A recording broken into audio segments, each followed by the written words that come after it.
होर्मुज में नाटो की एंट्री से ईरान भड़क चुका है। ईरान की ब्रिटेन और फ्रांस को वार्निंग, चेतावनी। होर्मुज में अमेरिका को मदद करना भारी पड़ जाएगा। ब्रिटेन और फ्रांस को ईरान की तरफ से कहा गया, होर्मुज में ब्रिटेन और फ्रांस तैनात ना करे अपने युद्धपोत। यह ईरान की तरफ से सीधी वार्निंग। किसी हमले का जवाब ईरानी सेना देगी तो ये ईरान की तरफ से कड़े शब्दों में यह कहा गया है। तो होर्मुज में नाटो की एंट्री के बाद ईरान भड़क चुका है।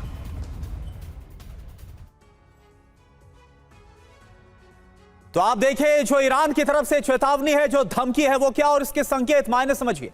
अमेरिका की मदद अगर की स्ट्रेट ऑफ होर्मुज में तो भारी पड़ जाएगा। इसका संकेत क्या है कि नाटो से अब सीधी जंग क्या संभव है, क्योंकि जो ब्रिटेन और फ्रांस है, खबर यह कि वो अपने वॉरशिप भेज रहे हैं। ईरान की अगली धमकी, जवाबी हमलों के लिए फिर तैयार रहे नाटो कंट्रीज। संकेत यह है कि ब्रिटेन और फ्रांस के युद्धपोत टारगेट पर रहने वाले हैं। अगर उन्होंने ऐसा किया, ब्रिटेन फ्रांस का दखल ईरान बर्दाश्त नहीं करेगा, यह धमकी में है। संकेत यह कि होर्मुज में ग्लोबल वॉर का जो खतरा है अब वो बनता हुआ नजर आ रहा है, यानी जो क्राइसिस, जो हालात है और ज्यादा गंभीर हो सकते हैं।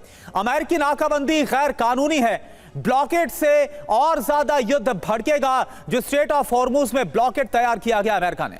अब बड़ी बात आप समझिए, होर्मुज में नाटो की एंट्री से वर्ल्ड वॉर की आशंका। अभी तक आपने देखा कि नाटो दूर था, लेकिन नाटो की एंट्री होती है तो विस्तार होगा।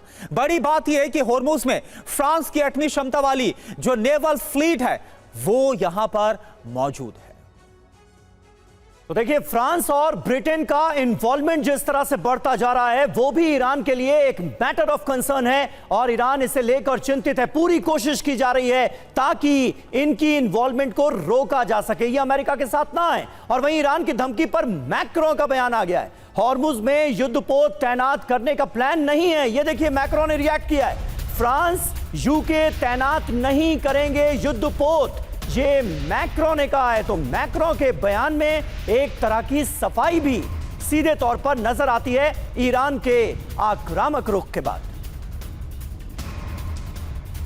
और हमारे साथ मनीष झा मौजूद हैं। मनीष, किस तरह से आप इस डेवलपमेंट को देख रहे हैं? एक तरफ ब्रिटेन और फ्रांस जैसे देश कुछ आगे बढ़ने की कोशिश करते हुए भी दिखते हैं, अमेरिका के साथ है नहीं लेकिन इनडायरेक्टली साथ आने की कोशिश करते हुए भी दिखते हैं। और ईरान के इस आक्रामक रुख के बाद मैक्रों का यह बयान कि नहीं हम युद्धपोत नहीं तैनात करने जा रहे हैं। हो क्या रहा है? देखिए, सबसे बड़ी बात यह है कि यह संकट बहुत बड़ा है और अगर होर्मुज संकट को सच में उसका निदान चाहते हैं तो सबसे पहले फ्रांस या कोई भी मुल्क जो है उसको मीठी मीठी बातें करने से बचना होगा। ऐसा नहीं चलेगा कि आप या तो ईरान को सहलाते रहें या फिर ट्रंप से थोड़ा रूठते रहें और लेकिन ट्रंप के पक्ष में भी कुछ कुछ बयान देते रहें। होर्मुज संकट बहुत ज़्यादा गहराता इसलिए जा रहा है क्योंकि बाकी दुनिया जो कि पूरी तरह से प्रभावित है वो ईरान और अमेरिका पर वो दबाव नहीं डाल पा रही है जो उन्हें डालना चाहिए था कि भाई तुम दोनों